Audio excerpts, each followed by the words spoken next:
ये जो यूएई ने ऐलान किया है, क्या ये आउट ऑफ सडन है, वेल प्लान्ड है, वेल थॉट आउट है? क्योंकि मेरी और अवैस साहब की राय तो ये रही थी कि पोस्ट कॉन्फ्लिक्ट शायद कुछ ऐसी चीजें सामने आए, दरारें तो आना शुरू हो गई, लेकिन ये अचानक ओपेक से ओपेक प्लस से निकलना और वो भी 1 मई से उसका ऐलान कर देना, इससे मुराद क्या ली जाएगी? बहुत बहुत शुक्रिया जामी साहब। मैं समझती हूँ कि ओपेक से निकलना जो है, जैसे कि यूएई ने खुद कहा हुआ है कि ये उनके अपने नेशनल इंटरेस्ट में है, उसके साथ साथ ही उन्होंने जितने भी मेंबर ममालिक हैं उनका शुक्रिया अदा किया है, उनके साथ जितनी भी उनकी एंगेजमेंट रही है।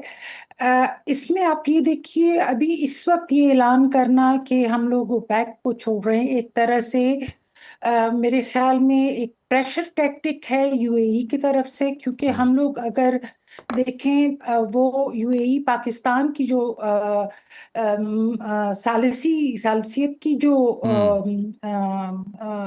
का किरदार था, उसको भी वो लोग थोड़ा सा अंडरमाइन कर रहे थे, उसको भी क्रिटिसाइज कर रहे थे।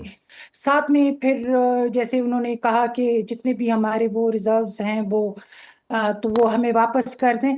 तो ये मेरे ख्याल में एक तरह से, क्योंकि अमेरिका और यूएई दोनों ने सिक्योरिटी काउंसिल में ईरान की जो अबनाए हरमुज की जो ब्लॉकेज है या जिसको बंद किया हुआ है, उसको उन्होंने शदीद तनकीद का निशाना बनाया हुआ है। तो एक तरह से यूएई का ओपेक से निकलना जो है ये भी जाहिर करता है कि वो लोग यूएई जो है वो ईरान के खिलाफ अमेरिका के साथ खड़ा है। सो ये और साथ में ये कहते हैं कि हमारे नेशनल इंटरेस्ट में है, तो हो सकता है कि ये इनके नेशनल इंटरेस्ट में इस तरह हो कि ईरान से उनको कोई खतरा हो या महसूस कर रहे हो कि खतरा है। लेकिन मैं नहीं समझती कि इसका कोई इतना असर होगा ईरान की पॉलिसीज के ऊपर या इस जंग में।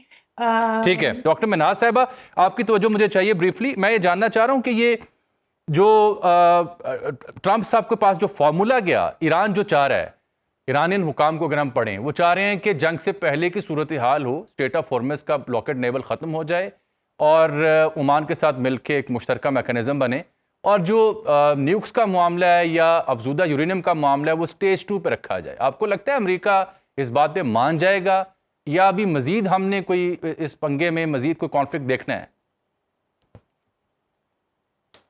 जानी साहब, मैं समझती हूँ कि अमेरिका जो है बेशक ना माने, लेकिन आज की अगर सेक्रेटरी ऑफ स्टेट रूबियो की आपने उस स्टेटमेंट पढ़ी हो या उनका जो वीडियो वो था वो पढ़ा हो, कि वो कहते हैं कि अबनाए हरमुज जो है ईरान के लिए एटम और माशी जौहरी हथियार है।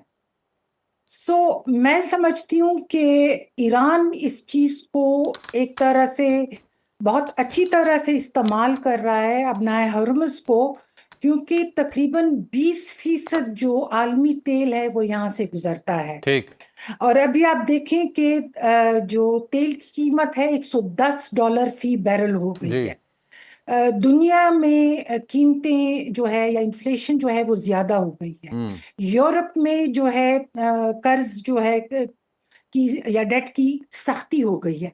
ये सारी चीजें ऐसी हैं के बावजूद इसके कि ट्रम्प जो हैं अगर ना भी माने, उनके ऊपर मैं समझती हूँ कि दाखिली और बैरूनी सियासी दबाव इतना ज्यादा है कि आखिरकार उनको ये चीजें माननी पड़ेंगी।